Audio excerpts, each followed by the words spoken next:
हो काय करताय? अहो कचरा कुंडीतच टाका, नाहीतर 500 रुपये दंड असं सरळ सरळ इथं लिहिलं असतं ना. तुम्ही कचरा हा डबाच्या बाहेर का टाकताय? हे बघा डबा इथे ठेवलेला आहे ना, मग कचरा डब्यातच टाका ना. हे बघा आम्ही साफसफाई जरी करत असलो तरी आम्हाला देखील वरून साहेबांची अशी ऑर्डर आहे की कचरा तुम्ही ओला कचरा आणि सुका कचरा वेगवेगळा करा आणि डब्यात टाका.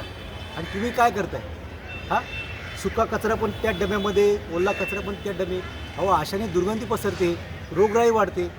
अशामुळे तुम्हालाच त्रास आहे ना, तुम्हाला रहिवाशांना, नागरिकांना.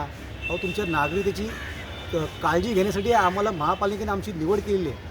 हां, हो जरा तरी लोकांचा विचार करा. तुम्ही जर अशी घाण पसरत राहणार तर अस्वच्छता तुम्ही वाढवणार तर रोगराई नाही का होणार? तुम्हीच सांगत आहे बरोबर ना.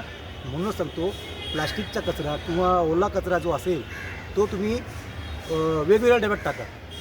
हिरव्या डब्यात टाका आणि निळ्या डब्यात टाका. आणि हे बघा आत्ता मी तुम्हाला समजावून सांगितलेलं आहे. याच्या नंतर मी काय तुम्हाला समजून सांगणार नाही. आमचे कर्मचारी येतील आणि सरळ सरळ तुमच्यावर दंड ठोठावतील. आमचे साहेब खूप कडक आहे आणि तुम्हाला महानगरपालिकेचे नियम माहिती आहे. कायदा मोडला तर सरळ सरळ 500 रुपये दंड. हां, मग म्हणू नका की महानगरपालिकेचे कामचुकार आहे, काही काम करत नसताना दंडसुद्धा वसूल करतात. नियम मोडला दंड वसूल.